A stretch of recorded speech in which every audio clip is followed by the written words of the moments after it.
HP Data Protector is the industry's first unified meaning-based data protection solution that utilizes an intelligent data management approach to seamlessly protect and harness data based on its meaning from edge to the data center and across premise, hybrid, and cloud environments.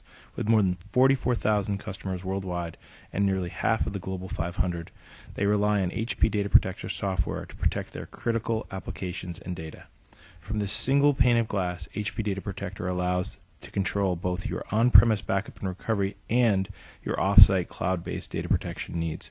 With our one-touch setup for cloud-based data protection, we can protect data in the world's largest and most secure private cloud, providing enterprise-class edge-to-cloud protection while reducing CapEx and OpEx. In this demo, we're going to be exploring Data Protector 7's ability to extend backup to the cloud. Before we get started, first we need to enable the HP Data Protector environment to communicate with the HP Cloud Backup Service. This involves defining some parameters first. This is the required security between the DP console and our cloud-based data center. This exciting new feature extends HP's best-of-class on-premise data protection solution to a highly scalable, globally dispersed data protection cloud service.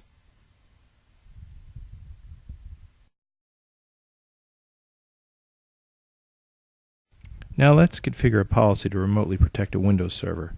We do this by first selecting the backup in the drop-down and then simply right-clicking to add a backup. This prompts us to define a policy. Next, we need to select the backup type or target, which will be the LiveVault backup service. Incidentally, LiveVault is Autonomy's flagship cloud-based data protection service for servers. Then we must define the data in which we'd like to protect on this server. As we browse our file system, let's select Documents and Settings. Perhaps this relates to critical data that we'd like to protect in our remote data center. Let's give this policy a description as a reference. For instance, we could have hundreds of policies in effect. Note that we can optionally choose to disable this policy in the event that the policy is no longer needed.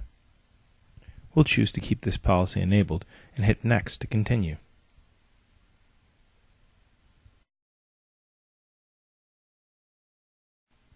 Lastly, let's save this backup policy. We'll call it Backup into the Cloud. Now that we've completed that step, let's now take a look at the restore process. Right from within the DP console, we can not only manage our remote backups to the cloud, but also our restores. We simply select the restore in the drop-down to start the process.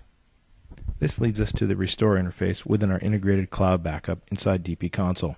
Optionally, we could have launched a standalone supported web browser as well, but let's stay right here within the console. Also note that this connection to the cloud-based data center is completely 100% secure. All management communications are encrypted from the Data Protector console all the way to the web-based front end. From this easy-to-use web-based management UI, this allows backup admins to manage their restores literally from anywhere, allowing them to initiate self-service restores for the data for both physical and virtual Windows servers. Each protected host has a summary with the latest status, reporting backup activity, and health-related statistics. Each protected server's backup data is sent encrypted in transit from a network perspective and stored in a secure format using AES 256-bit encryption. In fact, Autonomy's cloud has the highest levels of both physical and logical security available in the market. By selecting the Restore tab, this allows us to create new restore requests to initiate recovery of our protected data. As a side, all protected data is mirrored across multiple data center locations and resides in a secure, multi-tenant, scalable data protection cloud service.